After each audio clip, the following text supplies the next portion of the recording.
खूबसूरत लड़की, पत्रकार, पुलिस और वकील, अगर ये चारों मिल जाए तो ये चारों मिलकर एक तरीके से करोड़ों की कमाई बड़े ही आसानी से कर सकते हैं। क्योंकि पत्रकार साहब ने एक डॉक्टर से कहा कि पिछली रात आप एक खूबसूरत लड़की के साथ सो रहे थे, उसके बाद आपने उस लड़की का रेप कर दिया होटल के अंदर। अब इस न्यूज को मैं ब्रेकिंग न्यूज के तौर पर टीवी पर चलाऊंगा। अगर आपने हमारी बात नहीं मानी, यहां तक कि अगर आपने हमें करोड़ों रुपए नहीं दिए, तो अगली सुबह लड़की जाकर पुलिस में कंप्लेन करेगी और टीवी पर आपकी फोटो के साथ ब्रेकिंग न्यूज चलेगा कि एक डॉक्टर साहब ने एक मासूम और खूबसूरत लड़की का रेप कर दिया है।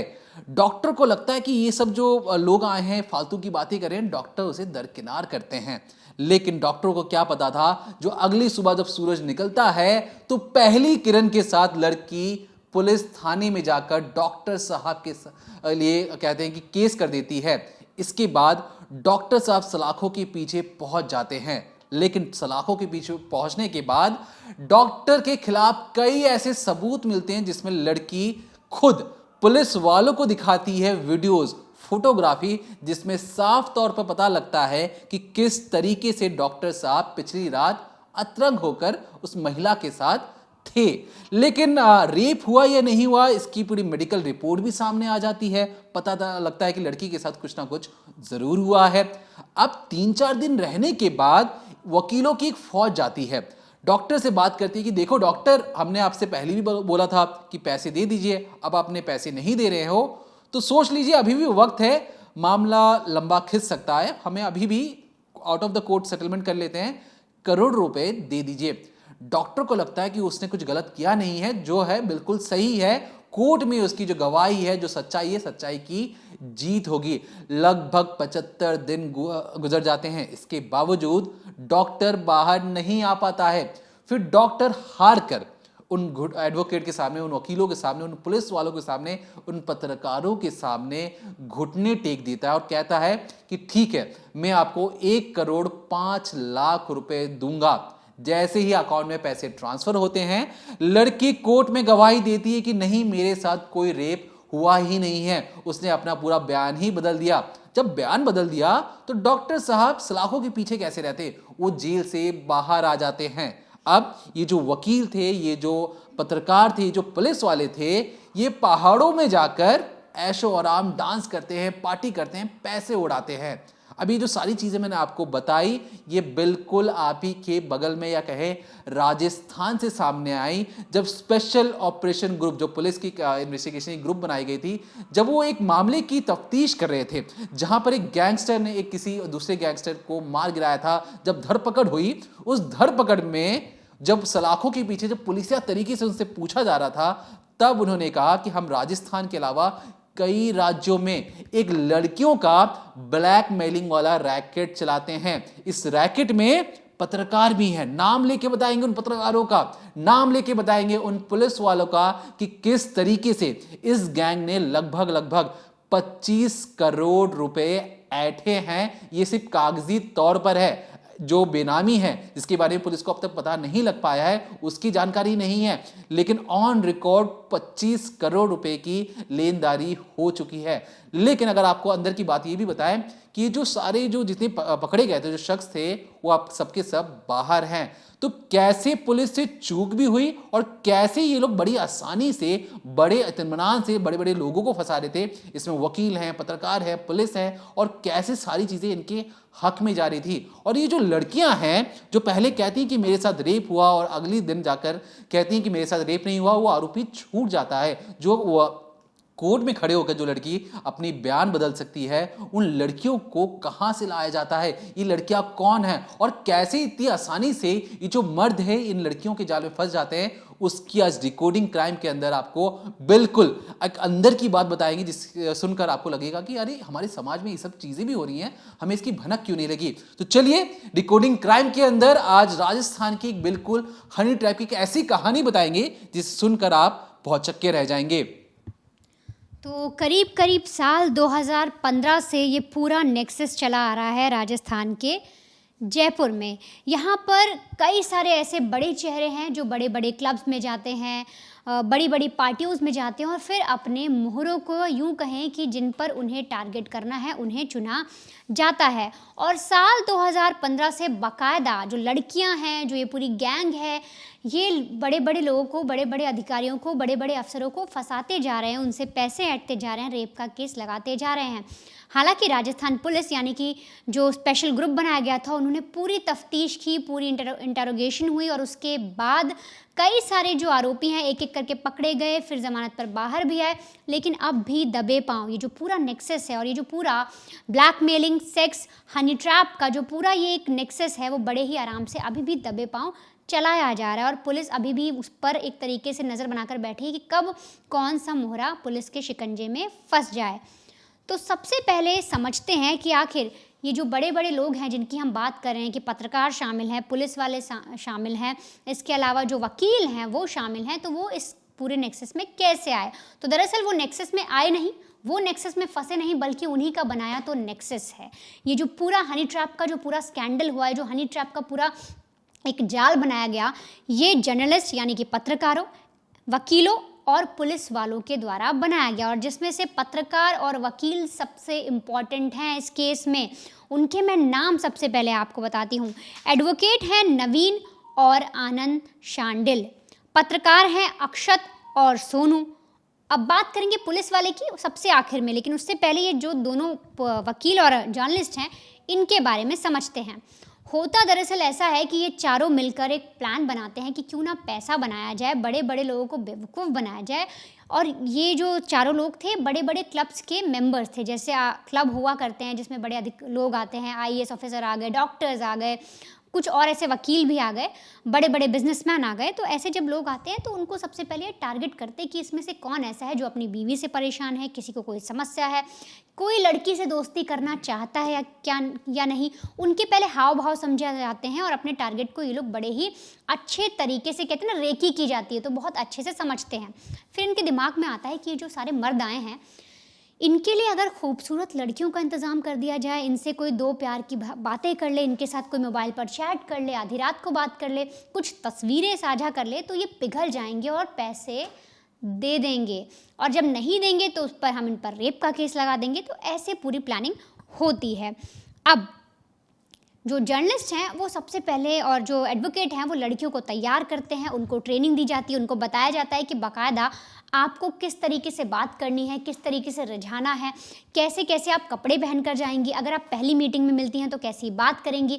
जब सारी चीज़ें तय हो जाती हैं, उसी के आधार पर ये अपना पहला टारगेट पकड़ते हैं। मान लीजिए पहला टारगेट कोई बिजनेसमैन है, अब उसके लिए उसकी तस्वीर निकालते हैं, उसके बारे में पूरा डिटेल निकालते हैं। फिर जो जिनके पास जो लड़की है जिसे भेजना है, उसको पूरी डिटेल सौंपी जाती है, कमज़ोरी बताई जाती है कि इस आदमी की कमज़ोरी क्या है, ये कैसे फंस सकता है, इससे तुम कैसी मीठी मीठी बातें करोगी, हर एक चीज़ समझाई जाती है। और फिर लड़की को टारगेट के पास भेज दिया जाता है। इसके बाद शुरू होता है हनी ट्रैप का केस। अब मैं आपको एक केस के ज़रिए समझाती हूँ। दरअसल कल्पना नाम की एक इनके रैकेट की लड़की थी, उसको ये सबसे पहले एक बिजनेसमैन के पास भेजते हैं। क्लब में जाकर, जो घुड़सवारी क्लब होते हैं, स्विमिंग पूल का क्लब होता है, वहाँ पर जाकर ये अपने टारगेट ढूंढते हैं। वहाँ से इन्हें एक बिजनेसमैन मिलता है, उसको सबसे पहले ये समझते हैं, परखते हैं और फिर कल्पना को रेडी करते हैं कि देखो फलाना फलाना नाम का एक शख्स है, ये अपने बिजनेस के लिए यहाँ आता जाता है, तुम एक दिन क्लब आ जाओ, उससे बातचीत करो, कपड़े ऐसे पहन कर आना। बहुत सारी डिटेलिंग बताई जाती है।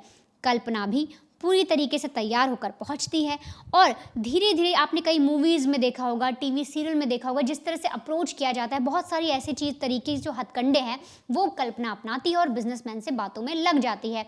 सामने से बिजनेसमैन जो है वो भी बातें करने लग जाता है। अब लगातार बातें होती हैं, पहले दिन मिले, दूसरे दिन मिले, तीसरे दिन मिले, फिर नंबर भी शेयर हो जाते हैं। नंबर शेयर हो जाने के बाद चैट शुरू हो जाती है, चैट के बाद वीडियो कॉल, फिर आता है मिलने का सिलसिला, कहीं अकेले मिला जाए। अब ऐसे में जो बिजनेसमैन है और जो कल्पना है, जो लड़की है, वो जब अकेले में मिलती है, तब वो बिजनेसमैन के साथ अगर उनके कोई रिलेशन बनते हैं, कुछ ऐसा होता है, तो आपसी सहमति से बनते हैं। लेकिन इसके बाद जब कल्पना वापस आती है तो अगले दिन उस बिजनेसमैन को पता ही नहीं होता कि उसके साथ क्या हो गया है। अगले दिन उसके दरवाजे पर पुलिस आती है और पुलिस उसे घसीट कर ले जाती है और बोलती है कि आपने एक लड़की के साथ बलात्कार किया है, आपने एक लड़की की बिना मर्जी के उसके साथ गंदा काम किया है, आपने उसे टॉर्चर किया है। इस तरीके से जब जो बिजनेसमैन है, जब वो सुबह सुबह सुनता है कि अचानक पुलिस आ गई, कल तो कुछ ऐसा हुआ भी नहीं, उसे लेके चली गई, उसकी हवाइयाँ उड़ जाती हैं। अब यहाँ से काम शुरू होता है पत्रकार और एडवोकेट का, यानी जिन्होंने ये पूरा नेक्सस बनाया, अब उनका काम शुरू होता है। तो जब कल्पना व्यापारी को फंसा लेती है, व्यापारी को जब पुलिस वाले पकड़ कर ले जाते हैं, अब इसके बाद पहुँचता है पत्रकार उस बिजनेसमैन के पास और बोलता है कि देखो, या तो तुम हमें पैसे दे दो, 1 करोड़ 5 करोड़ जितने का भी इनकी डिमांड रहती है, नहीं तो कल सुबह सुबह सबसे पहले टीवी पर तुम्हारी न्यूज़ चलेगी, तुम्हारी तस्वीर के साथ, हर कोई देखेगा। हम इस न्यूज़पेपर को जानते हैं, इसके मालिक को जानते हैं, यहाँ पर तुम्हारी फ्रंट पेज पर न्यूज़ आ जाएगी प्रिंट में, सब तुम्हें पहचान लेंगे, सब देख लेंगे तुमने कितना गंदा काम किया, तुमने एक लड़की के साथ रेप जैसी घिनौनी वारदात की है। अब जर्नलिस्ट जो हैं वो अक्सर इस तरीके से लोगों को धमकाते थे। लड़कियां जिनको फंसा कर लाती, जिनके साथ रिलेशन बनाती, रात भर रुकती, अगले दिन उन पर रेप केस करती और जर्नलिस्ट जो है वो उनको ये धमकी देता कि तुम्हारी खबरें हम टीवी पर चलवा देंगे। अब होता ये कि जो लोग पहले ही डर जाते, पत्रकार की धमकी से डर जाते, उन लोग को लगता कि हम मीडिया में आ जाएंगे, तो वो पहले ही सेटलमेंट कर लेते, पैसे दे देते, बात कोर्ट तक नहीं जाती, पुलिस थाने से ही वापस हो जाती। मान लीजिए किसी के साथ ऐसा हुआ, उसने 1 करोड़ रुपए दे दिए, लेकिन अगर पत्रकारों से बात नहीं बनती, तब आता है दूसरा स्टेप, यानी वकीलों का स्टेप। अगर कोई पत्रकार किसी को धमकाकर पैसे ऐठ नहीं पाया, तो वकीलों की बड़ी सी टोली, यानी कि 2 जो नाम मैंने आपको लिए, नवीन और आनंद, इनके साथ इनके और भी गुर्गे शामिल थे इस पूरे नेक्सस में, ये सारे साथ में पहुंचते हैं और बोलते हैं कि आपका केस तो अब आप हार ही जाएंगे, लड़की के लिए सारे सबूत हमें मिल गए हैं, लड़की जो बोल रही है सब सच बोल रही है, सबूत ये हैं, आपका टेस्ट कराया जाएगा, ये होगा, अलग अलग तरीके की धमकियाँ दी जाती हैं, बहुत सारी चीज़ें बताई जाती हैं। और वकील हैं, वकील तो बातें घुमा ही लेते हैं। अब ये सारी चीज़ें जब व्यापारी सुनते हैं, या जो भी सामने वाला शख्स होता है, जिसको जो पीड़ित होता है, जिसके साथ गलत हो रहा होता है, जैसे पुलिस ने रेप केस में अरेस्ट कर लिया होता है, अगर वो डर गया वकीलों की बात से, तब वो पैसे देने को राज़ी हो जाता है। लेकिन कुछ ऐसे भी होते हैं जो जेल की हवा काटते हैं, जैसे कि शुरुआत में दीपक ने एक डॉक्टर की बात की, तो वो करीब 74 दिन तक जेल के अंदर रहते हैं। फिर उन्हें रियलाइज़ होता है कि वो बुरी तरीके से फंस गए हैं, अब पैसे देना ही इलाज है, मैं लड़की को पैसे दे दूंगा और तभी सेटलमेंट होगा। तो इसके बाद जो कुछ लोग अगर जेल चले जाते हैं, वो जेल बाहर आने के लिए सेटलमेंट करते हैं, और कुछ लोग जर्नलिस्ट और पत्रकारों और वकीलों से डर जाते हैं, और इसीलिए प्रॉपर तरीके से जो सेटलमेंट है वो होता है, पैसे दिए जाते हैं और बड़े आराम से जो लड़की है वो अपनी ऐश की लाइफ जीती है। पत्रकारों को अपने हिस्से का पैसा मिलता है, एडवोकेट को अपने हिस्से का पैसा मिलता है, और जो सामने वाला शख्स था जिसको ये फंसाते हैं वो बुरी तरीके से लुट जाता है। अब आपने समझा कि किस तरीके से जो 2 बड़े लोग हैं, एक तो पत्रकार और एक तो वकील, एक समाज को आईना दिखा रहा है और एक समाज में जो गलत काम हो रहे हैं उनको रोक रहा है या उनके लिए लड़ रहा है। अब ये दोनों जब चीज़ें हो जाती हैं, तब एक और चीज़ सामने आती है, यानी एक और बड़ा अधिकारी सामने आता है, यूँ कहें कि एक और बड़ा चेहरा सामने आता है, और वो है पुलिस वालों का चेहरा।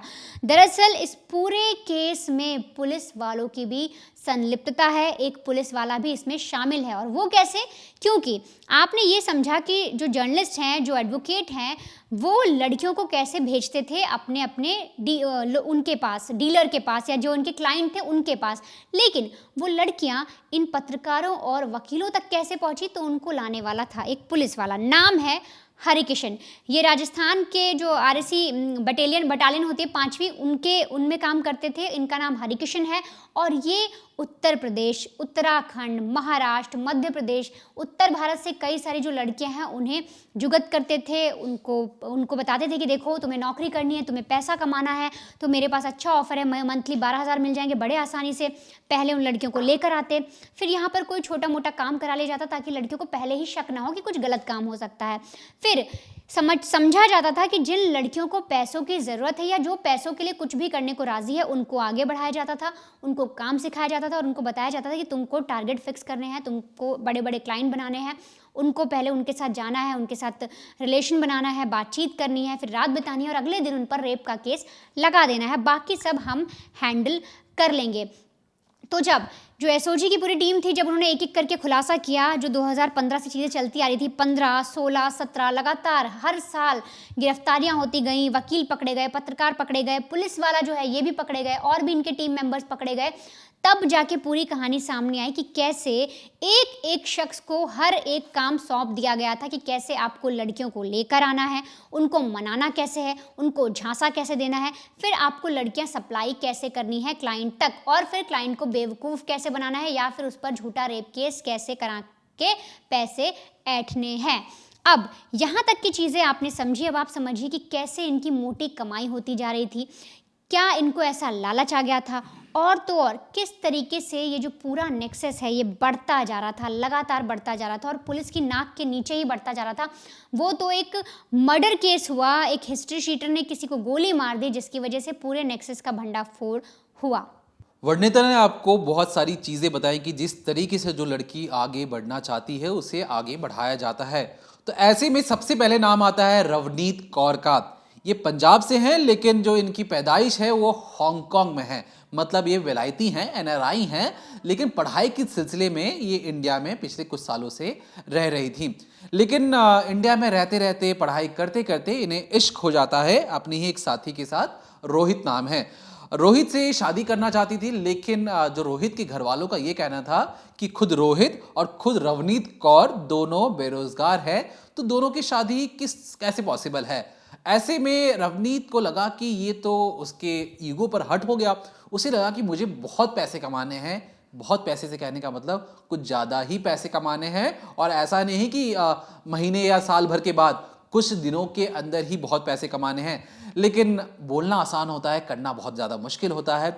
इसकी पहली नौकरी लगी बहुत कोशिश और मन्नतों के बाद भी, 12,000 रुपये के महीने पर इसकी नौकरी लगी, और ये अक्षत जो शर्मा था इसी ने इसकी नौकरी लगाई थी रवनीत कौर की। लेकिन रवनीत कौर की आंखों में एक चमक थी, वो आगे बढ़ना चाहती थी, और आगे बढ़ने के लिए वो किसी भी हद को पार करना चाहती थी। और जो अक्षत जैसे जो लोग हैं या जो रैकेट है, ये इसी तरह के लोगों को टारगेट करता था। अब क्योंकि जो कांस्टेबल है वो हर वक्त लड़की सप्लाई तो नहीं कर सकता, ऐसे में उन्हें चाहिए था कि अगर आसपास कोई लड़की हो जो पैसों के लिए कुछ भी कर सके, उसे आगे बढ़ाओ। अब ये जो रवनीत कौर है, सोचिए इसकी महीने की सैलरी 12,000 रुपये होती है। सालाना अगर आप सैलरी मानेंगे तो लगभग 1,44,000 या लगभग 1.5 लाख रुपए के आसपास होती है।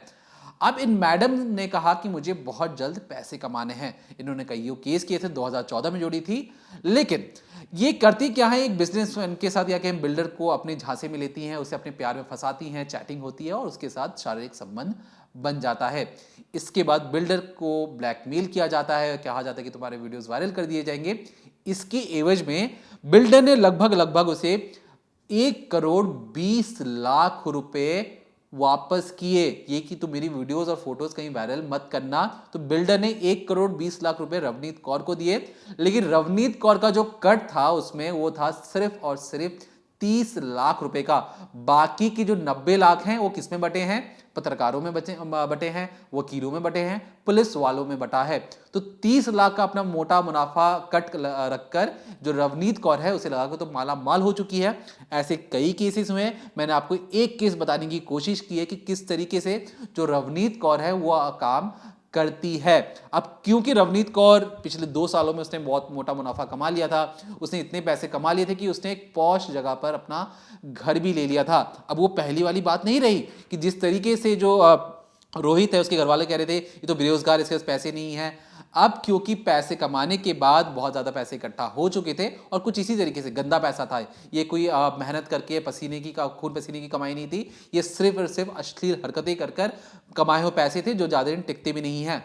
होता क्या है इसके बाद वो उस रोहित के साथ शादी कर लेती है। लेकिन जब 2016 में जब झगड़ा भी हो जाता है इन गैंग के बीच में, तो गैंग को छोड़ भी देती है और गैंग को छोड़कर अपने बॉयफ्रेंड के साथ शादी करके सेटल हो जाती है। क्योंकि इसने अपनी पास्ट लाइफ में बहुत ज़्यादा गंदे काम किए थे, तो जब एसओजी इसे पकड़ने जाती है तो पता लगता है कि इसकी ज़िंदगी में पहले से ही बहुत ज़्यादा उथल पुथल मची हुई है। यहाँ तक कि इसका अबॉर्शन हो चुका है, पति के साथ झगड़ा चल रहा है, घर वालों से नहीं बन रहा, ना मायके से बन रहा है, ना ससुराल में बन रहा है। इसकी ज़िंदगी बहुत ज़्यादा खराब हो चुकी है। जब इसे अरेस्ट किया गया तब ये इसका अबॉर्शन हो रहा था। फिर बावजूद इसके कि इसने बहुत सारी दलीलें दी कि मैं अभी मैं अस्पताल से बाहर आई हूँ, पुलिस ने एक नहीं सुनी और इसे गिरफ्तार कर लिया। ऐसा मैं एक केस बता रहा हूँ, उसके बाद पुलिस ने हांगकांग में इसके माता पिता को भी बताया कि देखिए आपकी बेटी जितनी सीधी दिखाई दे रही है उतनी सीधी बिल्कुल नहीं है, इसके पीछे एक पूरा रैकेट है और इस रैकेट में एक अहम भूमिका पर पहले से थी। अब कुछ और भी लड़कियां हैं जो लगभग ये जो लड़कियां जो मैंने आपको जितनी भी बताया या जो वनीता ने आपको बताया, कांस्टेबल साहब हैं जो नॉर्थ इंडिया या जो तमाम जो अलग अलग राज्यों से लड़कियों को बुलाते थे। अब इन लड़कियों को बुलाकर जो इनसे जो कमाई होती थी वो होती थी करोड़ों रुपए में, लेकिन लड़कियों को कितना कर दिया जाता था? वो तो रवनीत कौर जैसी एक लड़की मिल गई जिसने 30 लाख रुपए ले लिया। अब जो 30 लाख रुपए को ले रहा है तो ये बहुत घाटे का सौदा है इस गैंग के लिए। तो गैंग ने क्या किया, जिन लड़कियों को बाहर से लोग बुलाते थे और कहते थे कि भैया आप ना बड़े शहर में आओगे या बड़ी जगह आ जाओगे तो आपको बहुत ज़्यादा पैसे कमाने को मिलेंगे, तो उसके एवज में कुछ करना नहीं है, आपको सिर्फ मर्दों को फंसाना है, मर्दों के साथ आपको इंटीमेट होना है, उसकी कुछ वीडियोग्राफी करनी है। इसके बदले लाख लाख रुपए की सैलरी इन्हें मिला करती थी। सैलरी कह रहा हूं मतलब हर महीने की फिक्स अमाउंट हो गया था। इसके बदले ये लड़कियां लगभग हर एक मर्द से करोड़ों रुपए, कभी 70 लाख, कभी 80 लाख। एक जो रेप केस में एक सीए को इस गिरोह ने कैसे फंसाया, देखिए जो ये पूरा मामला चल ही रहा था तो पुलिस ने दरख्वास्त की कि अगर किसी के साथ भी अगर कोई ऐसी चीजें हुई हैं तो खुलकर आकर हमें बता सकता है। अब क्योंकि ब्लैकमेलिंग वाला मामला था, हनी ट्रैप वाला मामला था, तो हर कोई संकोचता है कि क्या मैं पुलिस वालों के सामने जाऊंगा तो समाज मुझे किस नजर से देखेगा। ऐसे में एक सीए साहब हैं, वो जाकर कहते हैं, ये पूरा अलग मामला था, ये कहीं और हुआ था। सीए साहब जाके कहते हैं कि मानसरोवर वाले जो मैं इलाके में मैं काम करता हूँ, मैं वहाँ पे बतौर सीए हूँ, वहाँ पर एक लड़की आई, उस लड़की ने जबरदस्ती मेरे साथ दोस्ती करने की कोशिश की और हमारे बीच में दोस्ती भी हो गया। क्योंकि बहुत अच्छा काम करती थी, मेरे साथ एनजीओ में भी रहती थी, तो उस एनजीओ में काम करते करते उसके काम से मैं प्रभावित हुआ, तो फिर मैंने उसे अपना पर्सनल असिस्टेंट बना लिया। अब जब मैं अपने एक दोस्त की शादी में गया था, वहाँ पर हमारा संबंध बन गया। संबंध बनने के बाद उस लड़की ने अगले दिन से ही मुझे ब्लैकमेल करना शुरू कर दिया, तमाम फोटोज, तमाम वीडियोस दिखाने शुरू कर दिए और कहा कि अगर सीए साहब अगर आपने नहीं बात मानी मेरी तो मैं ये सारे वीडियोस बाहर पब्लिश कर दूंगी, आपकी बदनामी होगी, आपको जेल हो सकता है। बाकायदा ये जो वकील हैं ये कोर्ट का नोटिस, जो डुप्लीकेट नोटिस तैयार करके इनके सामने भेज देते हैं और कहते हैं कि सीए साहब लड़की ने तो अपना काम कर दिया, अगर आप चाहते हो कि आप ना फंसो तो हम पैसे देना शुरू कर दो। सीए साहब अपनी औकात से बाहर, इनकी तो करोड़ों की डिमांड रहती थी, ना करते हुए भी 70 लाख रुपए दे देते हैं उस लड़की को और कहते हैं कि अब मेरी जान बख्शो यार, मैं शादीशुदा हूं, गलती हो गई माँ बाप की, मैंने तुम जैसे लोगों से दोस्ती कर ली। यहां तक कि जब सीए से जब पूछा गया कि तुम्हारे पास वो 70 लाख रुपए नहीं थे, तुमने कहां से जुटाए, तो उसने कहा कि मेरी 125 करोड़ की प्रॉपर्टी थी, जमीन था, मैंने उसे बेचा, घाटे में बेचा, उसको बेचकर मैंने इनकी जो सारी मांगे थी पूरी करने की कोशिश की है। अब जब पुलिस इस लड़की तक पहुंची तो पता लगा कि ये जो लड़की है ये इसी गैंग से जुड़ी हुई है। तो सोचिए ये जो गैंग है राजस्थान के अलग अलग इलाकों में किस तरीके से काम कर रहा है। इस गैंग की नजर रहती थी घुड़सवारी वाले इलाके में कि यहाँ पे कोई घुड़सवारी करे तो अमीर लोग आएंगे, दूसरा जहाँ पे लोग गोल्फ खेलते हैं वहाँ पे जाते थे, तीसरा जो बड़ी बड़ी डीजे पार्टीज होती हैं या डांस पार्टीज होती हैं वहाँ पर जाकर खड़े होकर देखते थे कि क्या ये मर्द पैसे खर्च कर सकता है। अगर पैसे खर्च कर सकता है, थोड़ा सा भी नहीं लगता है कि हिल सकता है, उसको जाकर झकझोर देते थे और उससे पैसे ऐंठ लेते थे। अब ऐसे में जब एक एक कर सारी लड़कियां गिरफ्तार हो रही हैं तो बारी थी एक बड़ी मछली को पकड़ने की। अब जो बड़ी मछली है वो वकील हैं। अब वकील पर आप कैसे हाथ डालेंगे, लेकिन वकील को पता है कि जब पुलिस अपने पर आती है तो किसी की दिखती नहीं है। वकील साहब भाग जाते हैं गोवा, वो अलग अलग जगह पे छिपते हैं, अपनी दाढ़ी मूछें बढ़ा लेते हैं, अपना हुलिया बदलने की कोशिश करते हैं। जब इनके पास पुलिस पहुंची तो इन्होंने कहा कि अरे मेरा नाम तो सुशील है, आप जिसे पकड़ने हो तो कोई और है, देखिए मैं तो आप जैसे जो हुलिया दिखा रहे थे मैं हूँ ही नहीं। पुलिस अपने तरीके से वकील साहब से कहती है कि देखो हम सब जानते हैं आप कौन हो क्या हो, ढोंग करने की जरूरत नहीं है। तब जाके जो वकील साहब हैं कहते हैं कि मैं माफिया के साथ हूँ, आपके साथ बुरा हो जाएगा, आप मेरी बात मानो, मेरे पास बहुत पैसा है, और बहुत कुछ कोशिश करते हैं एसओजी को ब्राइब करने का उसी वक्त, लेकिन एसओजी नहीं मानती है। ये वकील साहब भी पकड़ में आते हैं। इसके बाद जितने भी जो वकील साहब के जो साथी थे, जो पुलिस वाले थे, वो एक एक कर इनके चंगुल में फंसते हुए नजर आते हैं। अभी सारी चीजें कैसे होती हैं। अब क्योंकि जो मैंने जितना भी विनीता ने आपको केस समझाया और जो मैंने भी आपको केस समझाने की कोशिश की है, उसमें सिर्फ और सिर्फ यही चीज़ थी कि देखिए जो अक्सर जो हनी ट्रैप का जो मामला होता है उसमें जो मर्द होते हैं जो फंस जाते हैं, जिनके साथ ब्लैकमेलिंग का केस होता है, उन्हें लगता है कि अगर हमने बाहर जाके ये चीज़ें बताई, अगर मान लो कोई एक्शन नहीं हुआ तो उनके फंसने के चांसेस ज़्यादा हैं। जिस तरीके से मैंने जो डॉक्टर का जो केस बताया जिसमें शिखा तिवारी, जो बाकायदा एक नाम लिया गया था उस डॉक्टर के साहब के द्वारा कि देखिए मुझे फंसाया गया है, डॉक्टर को लगा कि उसकी सच की जीत हो जाएगी। उसने कम से कम लगभग 2.5 महीने इंतजार किया कि उसकी जो गवाही है, जो उसकी सच्चाई है, वो एक ना एक दिन उसकी जीत होगी। लेकिन उस जीत का गला ऐसे घोटा गया कि डॉक्टर साहब को लगा कि अरे भाई मैं कब से जेल में बंद हूं, मैं इन लोगों के सामने हार मान लेता हूं, इन्हें पैसे दे देता हूं। अब जब पैसे तो दे दिए, ये जो डॉक्टर साहब थे ये आके जब पहली बार एसओजी को बताते हैं कि सर मेरे साथ गलत चीजें हुई हैं, उससे पहले ये जो पूरा नेक्सस है, ये जो पूरा मकरट जाल है, ये किसी को पता नहीं चलता। जब डॉक्टर साहब ने सारी चीजें कही तो उसके बाद जब चीजें खुलना शुरू होती हैं तो पता लगता है कि ये जो लड़की है, जो शिखा तिवारी है, जिसपे कई तरीके से कहा गया कि शिखा तिवारी को अब छोड़ भी दिया गया एक तरीके से, वो एक डीजे पार्टी में गाना बजाती है। तो पुलिस के लिए सबसे बड़ा मुसीबत थी कि भाई शिखा तिवारी को पकड़ा कैसे जाए। पता ये लगा कि शिखा तिवारी, कई रिपोर्ट्स हैं, मीडिया रिपोर्ट्स हैं, वो मुंबई में डीजे पार्टी कर रही थी। पुलिस ने उसकी फोटोज हर जगह फैला चुके थे। जब फेसबुक पे एक फोटो अपलोड हुई जिसमें पता लगा कि शिखा तिवारी मुंबई की एक फेमस डीजे में एक फेमस डीजे बन चुकी है, लोग उसकी धुन पर नाचते हैं, पसंद करते हैं, उसके साथ रखना चाहते हैं। जब पहली बार उसकी फोटो सामने आई तो सादी वर्दी में राजस्थान पुलिस मुंबई पहुंच जाती है। मुंबई पहुंचने के बाद उस डिस्को बार में जहां पे जो मैडम है वो डीजे पार्टी आराम से नाच रही थी और धुन पर लोगों को थिरका रही थी, पुलिस इंतजार करती है। पुलिस को इंतजार करती कि चलो भाई जब इनका खत्म हो जाए, जब इनकी सारी गाने उन्हें सब कुछ खत्म हो जाए, क्यों बखेड़ा करना कि जबरदस्ती उठा के लेके जाना। जब पूरी पार्टी खत्म हो जाती है तब जो ये डीजे मैडम, जो शिखा तिवारी, इनको लगता है कि पुलिस वाले तो इनके फैन होंगे जो मिलने आए होंगे। पुलिस कहती है कि शिखा तिवारी, हनी ट्रैप याद है, ब्लैकमेलिंग केस, राजस्थान पुलिस, चलिए हमारे साथ जयपुर। उसके बाद पुलिस उसे जबरन जयपुर लेकर चली जाती है। पता ये लगता है कि जो शिखा तिवारी है ये किस तरीके से लोगों को फंसाती थी। जो एक पहला केस था, इसे घुड़सवारी करना पसंद था। ये घोड़ों पर बैठकर जितने भी अमीर लोग होते थे उन्हें रिझाती थी और कहती थी कि देखिए मैं तो घुड़सवारी कर रही हूँ, आप भी आइए मेरे साथ घुड़सवारी कीजिए, मैं बहुत अमीर खानदान से हूँ, मेरे पास बहुत पैसे हैं, चलो इंजॉयमेंट करते हैं।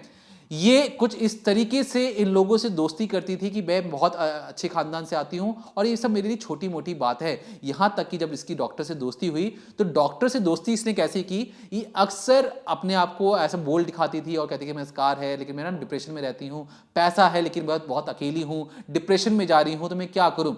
ये उस डॉक्टर साहब के अस्पताल में अगले 2 से 3 दिन जाकर सिर्फ बैठे रहती थी, कोई काम नहीं करती थी और कहती थी डॉक्टर साहब मुझे डिप्रेशन है, पैसे हैं लेकिन समझ में नहीं आ रहा पैसे कहाँ खर्च करूं। फिर एक रोज़ 3 से 4 दिन जब उसे लगा कि डॉक्टर का भरोसा जीत लिया है तो तब उसने कहा कि मैं पहाड़ों पर घूमने जा रही हूँ डॉक्टर साहब, क्या करूँ, पहाड़ों में जाके ही मेरा डिप्रेशन खत्म हो सकता है, यहाँ तो मेरा डिप्रेशन खत्म हो ही नहीं रहा। लेकिन मेरे पास 2 जगह है जहाँ मैं जा रही हूँ, वहाँ पे 2 लोगों को लेकर जा सकती है, मैं खुद हूँ, आप भी चलो, अभी मेरे सब इस पूरे शहर में आप ही मेरे अच्छे दोस्त हो। डॉक्टर को लगा कि शायद जो ये जो लेडी हैं ये इनसे दोस्ती करना चाहती हैं, दोस्ती बढ़ाना चाहती हैं और इसलिए डॉक्टर साहब उनके साथ पहाड़ों पर घूमने चले जाते हैं। ये पहाड़ों पर घूमते हैं, खाते हैं, पीते हैं, फिर रात को होटल के कमरे में आकर सो जाते हैं। अगली सुबह जब ये राजस्थान आते हैं उसके बाद 1 दिन ही बीता होगा तो वकीलों की फौज, पत्रकारों की फौज आके कहती है डॉक्टर साहब अब जिस लड़की के साथ आपने जो रेप किया है होटल के अंदर उसकी बाकायदा खबर आ गई है, अगर आपने पैसे नहीं दिए तो टीवी पर ब्रेकिंग न्यूज़ के नाम पे चलेगा कि डॉक्टर साहब फलाना फलाना नाम, उन्होंने रेप किया है एक मासूम लड़की का। सोचिए किस तरीके की बदनामी होगी, आप इतना मोटे पैसे छाप रहे हैं, पैसे हमें दीजिए। इसके बाद जब पहली बार जब डॉक्टर साहब किसी तरीके से इनके सामने घुटने टेकर पैसे देते तब जाकर ये पूरा मामला सामने आता है। तो जितने भी दर्शक हमें ये वीडियो देख रहे हैं हम उनको यही कहना चाहते हैं कि देखिए जो भी अगर ऐसी चीज़ें सामने आती हैं, गलतियां होती हैं तो उन गलतियों को आप लोगों को बताइए क्योंकि उसमें गलती सिर्फ आप ही की नहीं है, आपकी वजह से कई और लोगों की जान बच सकता है, बदनामी नहीं होगी। इस जैसा जो नेक्सस था उसे खत्म किया जा सकता है। अब इस नेक्सस में कितने लोग हैं अगर मैं आपको लगभग बताऊं तो कितने लोगों को अरेस्ट किया गया है, लगभग इस पूरे मामले में अब तक 7 वकीलों को अरेस्ट किया गया है, 2 पत्रकारों को अरेस्ट किया गया है, साथ ही साथ 2 पुलिस वालों के साथ 17 लड़कियों को अरेस्ट किया गया। अब आप सोचेंगे सबको तो अरेस्ट कर लिया गया, अब शायद ये नेक्सस खत्म हो चुका होगा, लेकिन नहीं, ये नेक्सस तो खत्म नहीं हुआ। इस नेक्सस के जो जितने भी आरोपी थे, सारे आरोपी को जमानत पर छोड़ दिया गया है, लेकिन इन पर अभी भी ट्रायल चल रहा है। ट्रायल से कहने का मतलब इन पर अभी भी केस चल रहा है और लगभग जो 13 मामले अलग अलग मामले दर्ज हैं, 13 अलग अलग मामले जो हनी ट्रैप के मामले इन पर दर्ज हो चुके हैं, 47 आरोपियों की गिरफ्तारी भी हो चुकी है। लेकिन आप ये समझ सकते हैं कि देखिए जिस तरीके से इनको पहले अरेस्ट कर लिया जाता है और उनको बड़ी आसानी से जमानत भी मिल जाती है, किसी की जिंदगी उजाड़ दी गई है, किसी की जिंदगी खत्म कर दी जा चुकी है, कोई जेल में कई महीनों तक रहा, 2.5 महीनों तक रहा, उसकी जिंदगी बर्बाद हो गई। जब वो अपने घर पे वापस आता होगा जेल से, तो सोचिए कि आस पड़ोस के लोग उसे किस नज़र से देखते होंगे, किस ओछी नज़र से उससे बातचीत क्या करते होंगे। लेकिन उसकी गलती बस ये थी क्योंकि उसने एक लड़की का साथ दे दिया था, उस लड़की से सिर्फ दोस्ती कर ली थी, और इस दोस्ती का जो महंगा है, मतलब इस दोस्ती के बदले उसे लगभग करोड़ों रुपए निछावर करने पड़े, और सिर्फ इसलिए कि सिर्फ एक गलती, एक दोस्ती, और ये सिर्फ ये कि मैं आपसे दोस्ती कर लेना चाहता हूं, अगर आप डिप्रेशन में हो तो मैं आपकी हेल्प करना चाहता हूं। ये जो हेल्प था इन्हें इतना महंगा पड़ गया कि इन्हें जेल जाना पड़ा, जेल जाने के बाद भी पैसा देना पड़ा। और ये जो लोग थे पैसे लेकर पार्टी भी कर रहे थे, जेल भी चले गए, अब जमानत पर बाहर भी हैं। अब पूरा मामला 2016 से अब तक चल ही रहा है और इन पर जो अलग अलग मामले हैं, लेकिन अभी ये सलाखों के पीछे नहीं है। तो आने वाले वक्त में क्या ये सलाखों के पीछे पहुंचेंगे? क्योंकि जिस तरीके से मामला चल रहा है, हमें लग तो नहीं रहा कि ये इतनी जल्दी आसानी से सलाखों के पीछे आएंगे। और जो जिस तरीके से जो लड़कियां आके अपने बयान बदल रही थी, कहीं अगर इस मामले में भी कोर्ट के अंदर जो जितने भी जो विक्टिम्स हैं वो जाकर बाद में ये कहें कि ठीक है यार, हम जो हुआ सो हुआ, हम अपने केस को वापस लेना चाहते हैं। अगर लोगों ने अपने केस वापस लेना शुरू कर दिया तो फिर से ये पूरा मामला कमज़ोर पड़ जाएगा और ये जो जितने भी लोग हैं फिर से बाहर आ जाएंगे। तो इस पूरे मामले में जो भी नए अपडेट्स आएंगे हम आप तक पहुंचाने की कोशिश करते रहेंगे। लेकिन आपसे एक दरख्वास्त है कि जितने भी लोग इस डिकोडिंग क्राइम को देख रहे हैं, अगर आपको लगता है कि कोई हमें अच्छी स्टोरी, इन्वेस्टिगेशन वाली जो स्टोरीज आप तक पहुंचानी चाहिए, तो हमें कमेंट सेक्शन में कमेंट करके ज़रूर बताएं। हम कोशिश करेंगे उस खबर को आप तक पहुंचाने तक